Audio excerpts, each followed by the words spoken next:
오늘은 훈계라는 제목으로 좀 말씀을 살펴보도록 하겠습니다. 잠언의 주제가 한 10절을 읽어도 굉장히 많이 나오기 때문에 짧은 이 새벽에 다 이렇게 묵상하기에 오히려 좀 방해를 받을 수 있고, 오늘은 그래서 이 훈계에 대해서 좀 살펴보려고 하는데, 14절 말씀에 보니까 지혜 있는 자의 교훈은 생명의 셈이니라고 합니다. 지혜 있는 자, 가장 지혜 있는 자가 누굽니까? 하나님이시죠. 하나님이 가장 지혜로운 분입니다. 그래서 성경에는 하나님의 미련한 것이 사람의 지혜로운 것보다 더 지혜롭다라고 말씀을 합니다.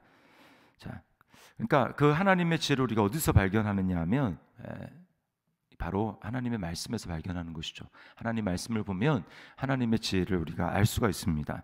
그래서 결국은 이 하나님의 말씀이 사실은 지혜의 셈이고 생명의 셈인 것입니다. 그리고 하나님 말씀을 가까이 하게 될 때 어떻습니까? 사망의 그물에서 벗어나게 하느니라. 자, 그러니까 우리가 여기서 알 수 있는 건 뭐냐면 어떤 태도를 가지고 하나님 말씀 앞에 나아가야 되고 오늘 하루를 살아야 되는가라고 하는 게 이 생명과 사망이라는 말 속에서 우리가 좀 알 수 있습니다. 하나님의 말씀과 이 세상을 대하는 태도를 보여주는데, 하나님의 말씀을 듣고 따르는 것은 그냥 이게 참 좋은 말이다, 참 교양이 있는 말이다, 참 지혜로운 말이다 라고 하는 것에서 끝나면 안 되고, 그런 문제가 아닙니다. 사느냐 죽느냐의 문제라는 것을 알 수 있어요. 여기 지혜 있는 자의 교훈은 생명의 셈이니 사망의 그물에서 벗어나게 하느니라. 그러니까 어떤 태도로 우리는 하나님 말씀에 접근해야 되고 나아가야 되는가, 이게 살고 죽느냐의 이 문제, 절박함의 문제로 우리가 나아가야 된다라는 것입니다.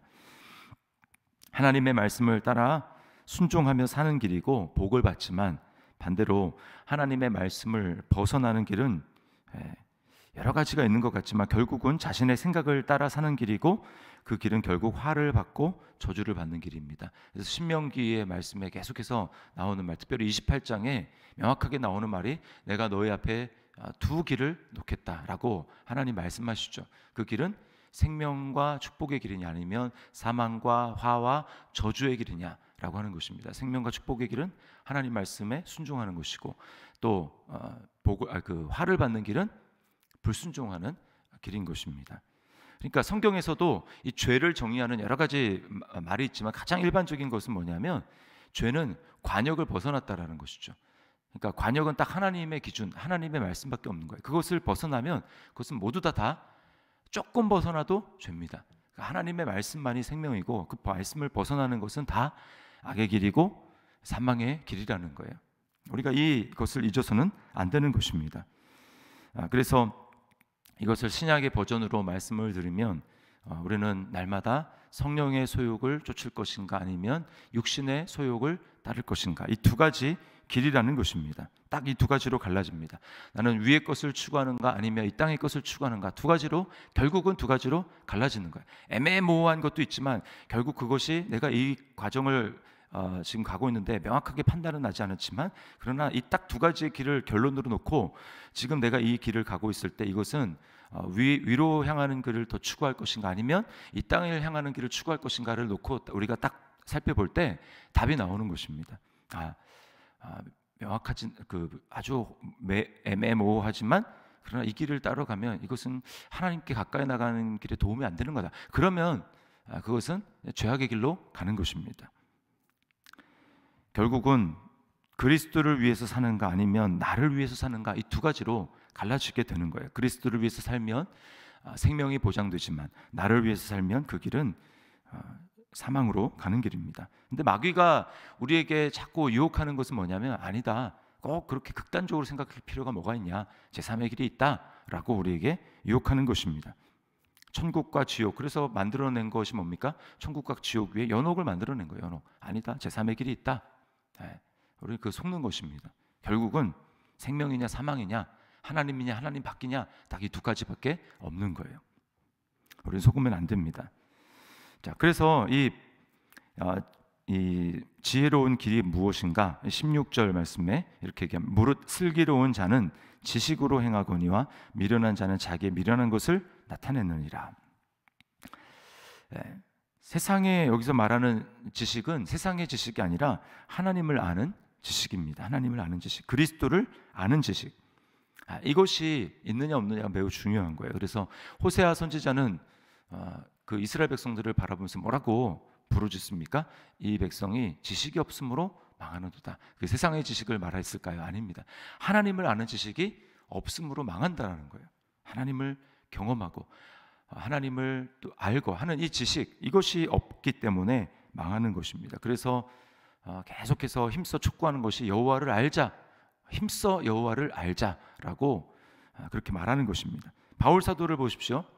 굉장한 열심이 있었습니다. 종교적인 열심, 그리스도를 알기 전에, 그리스도를 만나기 전에 자기가 동년배들보다 율법에 또 조상의 그 교훈을 따른 일에 내가 아주 열심히였다, 가장 열심히였다, 그렇게 얘기하죠. 그러나 그리스도를 만나가 보니까 뭐예요? 그것은 지식을 따르는 것이 아니었다라고 말씀을 합니다. 지식을 따르는 게 아니었대요. 그리스도를 아는 지식, 그것을 따르는 것이 아니었다고 하는 것입니다. 잘못되었다는, 방향이 잘못되었다는 것이죠. 그리스도를 만나고 보니 비로소 보이는 것입니다. 지금 내가 걷고 있는 이 길이 도대체 어디로 가고 있는 것인지를 명확하게 우리에게 방향을 알려주고 우리에게 지금 위치를 알려주는 거, 그게 뭐냐? 바로 영적인 내비게이션, 영적인 GPS가 되시는 그리스도에게 딱 만나게 될 때 우리는 비로소 하나님의 시각으로 나 자신을 바라보니 내가 지금 길에서 한참 벗어나 있구나 라고 하는 것을 깨닫게 되는 것입니다. 그러니까 자기가 지금 어떤 존재인지를 객관적으로 말씀으로 발견하지 못하는 사람은 지식이 없는 거예요. 지금 자기가 어디로 가고 있는지도 모르는데 무슨 지식이라고 할 수 있습니까? 그래서 성경에서 하나님을 아는 지식과 인간을 아는 지식은 연결되어 있습니다. 그러니까 하나님을 모르면 자기도 모르는 거예요. 오늘날 많은 사람이 하나님을 몰라도 자기가 스스로 자기를 잘하는 것처럼 착각하고 살아가는데 그것은 그야말로 착각입니다.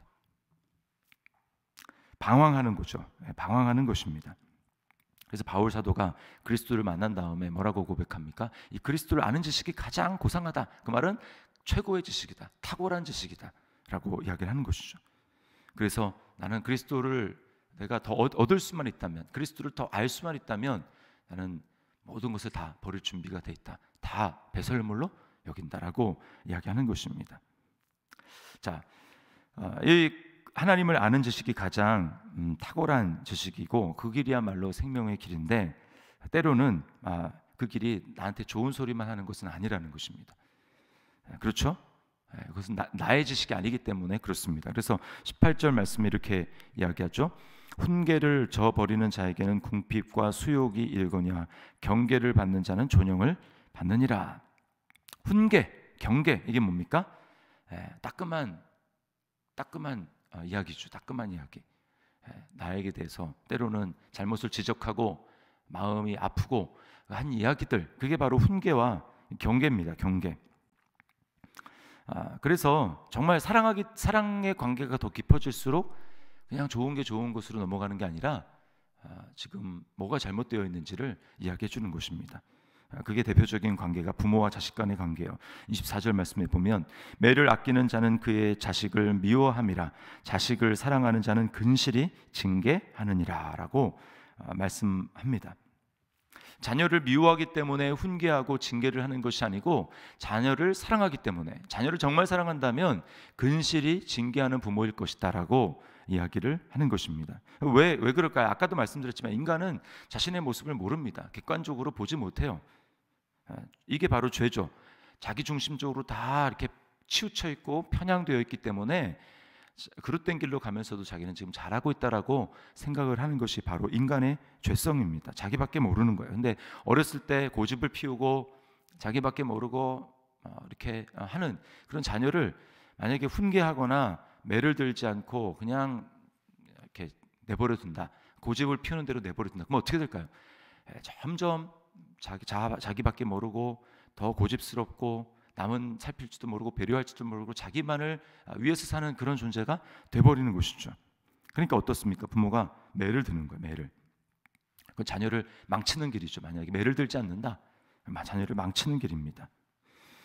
그래서 부모로부터 잘 양육을 받았다 할지라도 인간은 죄인인 이유가 뭐냐면 이 자기 중심성, 자기 편향성을 버리지 못하고 자기는 다 옳다고 생각하고 다른 사람은 자기보다는 덜 옳다고 생각하는 이 죄성을 가지고 있습니다.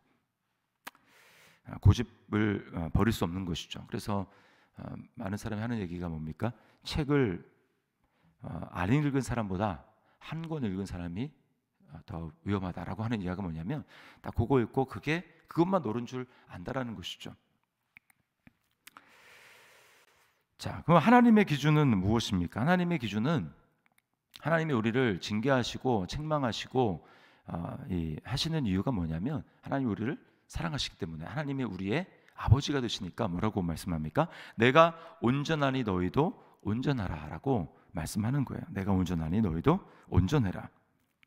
그리고 범사에 그리스도에게까지 자라나라라고 말씀하는 거죠. 너의 그 좁은 그 기준 그것에 사로잡혀 있지 말고 그것을 벗어날 수 있는 성숙한 사람이 되라라고 말씀을 하는 것이죠. 그리고 우리가 지난주에도 암송했지만 뭡니까? 나보다 남을 낮게 여기라. 나보다 남을 낮게 여기라.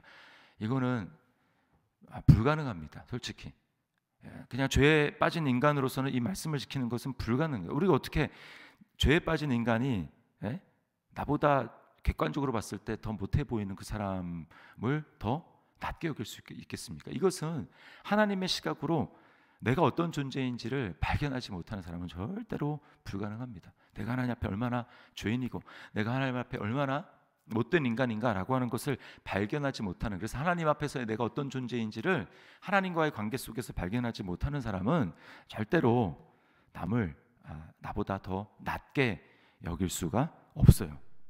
그러나 우리가 그리스도인으로서 이렇게 요구하고 하나님이 명령하시는 그 이유는 뭡니까? 그리스도 때문입니다. 그리스도 때문에. 그 말씀 빌립보서 2장 3, 4절 그 뒤에 있는 5절부터의 말씀은 뭐냐면 너희 안에 이 마음을 품으라. 곧 그리스도 예수의 마음이니. 예수님의 마음을 품을 때, 근데 이게 예수님의 마음을 누가 품을 수 있습니까? 예수님과 함께 나의 자아가 나밖에 모르는 자기 중심적인 이 마음이 십자가에서 못 박혔구나라고 하는 것을 믿고 깨닫고 받아들이고, 그래서 이제는 내 안에 내가 사는 것이 아니고 내 안에 그리스도께서 사시는구나라고 하는 것을 믿음으로 날마다 고백하며 그렇게 돌이키고 회개하는 사람, 그 사람만 사랑할 수 있는 것이죠. 사랑이라는 게 뭡니까? 자아의 경계를 무너뜨리고 나밖에 모르는 그것을 무너뜨리고 이것을 점점 밖을 향하는 것이죠. 사랑할 때 우리는 점점 자기밖에 모르는 사람이 아니라 다른 사람을 사랑하게 되는 것입니다. 하나님을 사랑할 때 경계가 무너지는 거예요. 시선이 나밖에 안으로만 향하던 그 시선이 무너지고 점점 밖을 바라보게 되고 그 사람이 객관적으로 보이게 되고 그렇게 사랑할 수가 있는 것입니다. 그러므로 사랑만이 자기 중심성을 극복하는 유일한 대책입니다. 하나님이. 그래서 우리를 하나님이 사랑하라고 하는 거예요. 나를 온 마음 다해서 사랑하라. 나를 목숨을 다해서 사랑해라 라고 말씀하시는 이유가 그 사랑만이 내 중심에 빠지는 죄의 가장 근본적인 이 뿌리 깊은 속성, 이것을 극복하며 나아가는 길이기 때문에, 그래서 나를 사랑할 것인가, 아니면 하나님을 사랑할 것인가, 나를 사랑할 것인가, 아니면 하나님이 사랑하라고 붙여주신 그 지체들, 가족, 또 교회 안에서 형제 자매들, 이들을 사랑할 것인가. 이게 바로 그리스도의 길인 거죠. 예수님을 닮아가는 것이고 하나님을 닮아가는 것입니다. 그래서 하나님은 때때로 나에게 매몰되고 자기 중심적인 삶을 정말 이렇게 너무 잘 안 고쳐지는 그런 것을 위해서 하나님은 우리에게 고난을 허락하시고 역경을 허락하십니다. 딱 그 상황 아니면 나 자신을 객관적으로 발견할 수 없는 그 상황에 딱 직면하게 하셔서 바로 네가 이런 존재다라고 하는 것을 깨닫게 합니다. 대표적인 경우가 야곱이죠. 야곱. 자기는 그렇게 사기꾼이라는 걸 인정하지 못했을지 모릅니다. 나는 나 정도면 괜찮은 사람이라고 생각할지 몰라요. 그러나 자기보다 10배나 더 사기꾼 기질이 많은 외삼촌 라반을 딱 직면하니까 자기 모습을 발견하는 것이죠.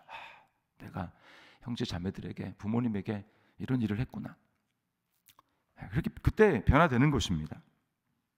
그러므로 때때로 정말 내가 원하지 않는 아픈 말씀 또는 아픈 그런 환경들을 만나게 될 때 우리는 왜 이런 게 또 왔나, 너무 힘들다, 빨리 이게 안 지나가나 라고 할 것이 아니고, 성경에서는 그때 어떤 태도를 가지라고 합니까? 야고보서 1장 2절부터 4절 말씀에, 내 형제들아 너희가 여러 가지 시험을 당하거든 온전히 기쁘게 여기라. 이는 너희 믿음의 시련이 인내를 만들어내는 줄 너희가 알미라. 인내를 온전히 이루라. 이는 너희로 온전하고 구비하여 조금도 부족함이 없게 하려 함이라. 히브리서 12장 11절 말씀, 무릇 징계가 당시에는 즐거워 보이지 않고 슬퍼 보이나 후에 그로 말미암아 연단받은 자들은 의와 평강의 열매를 맺느니라. 우리는 어떤 존재입니까? 훈계와 징계를, 하나님이 주시는 것들을 달게 여기고, 이걸 통해서 하나님이 나를 예수님 닮게 하시는구나, 내가 그 길로 부름 받았지 라고 하는 것을 기억하고, 오늘도 이 말씀 앞에서 주님, 이 말씀만이 생명이고 이 말씀을 벗어나면 다 사망의 길입니다 라고 하는 것을 기억하며, 오늘도 이 말씀 앞에 나 중심성을 십자가에 못 박고 오늘도 그리스도의 길을 따라 사랑의 길을 걸어가는 우리 저와 여러분의 삶이 될 수 있기를 주님의 이름으로 축원합니다. 기도하겠습니다. 하나님 아버지, 감사합니다. 오늘 말씀을 통하여서 내가 어떤 존재인지, 또 어떠한 길을 걸어가야 할지 말씀을 통하여서 깨닫게 하시니 감사합니다. 주님, 인간적인 나의 모습, 나의 옛 자로는 절대로 나 중심성을 극복할 수 없고, 나를 사랑하는 이 마음을 버릴 수가 없는 자임을 주님 앞에 고백합니다. 그러나 그리스도께서 나를 십자가에 못 박아 달아 죽이심으로 말미암아, 주님, 우리 그것을 믿는 우리 그리스도인들은 날마다 나를 부인하고 주님의 길을 쫓아가는 사람들인 줄 믿습니다. 이것을 기억하고 오늘도 나만을 사랑하려는 그 유혹에서 벗어나게 도와주시고, 아버지, 정말 나를 십자가에 못 박고 하나님을 전심으로 사랑하며 또 가족들을 사랑하고 우리 공동체 안의 형제 자매들을 사랑하기 힘쓰므로 말미암아 주님, 좁은 나의 경계가 무너지고 주님, 하나님이 원하시는 이 삶의 경계가 사랑으로 말미암아 점점 확장될 수 있도록 주여 은혜를 베풀어 주시옵소서. 그래서 우리를 통하여서 하나님의 생명과 은혜가 흘러갈 수 있도록 인도하여 주시옵소서. 세상과 다른 삶을 살아갈 수 있도록 주여 성령께서 이 시간 역사하시고 충만케 은혜를 더하여 주시옵소서. 오늘 하루 우리를 그렇게 인도하여 주실 주님의 은혜를 찬양하며 예수님의 이름으로 기도드리옵나이다. 아멘.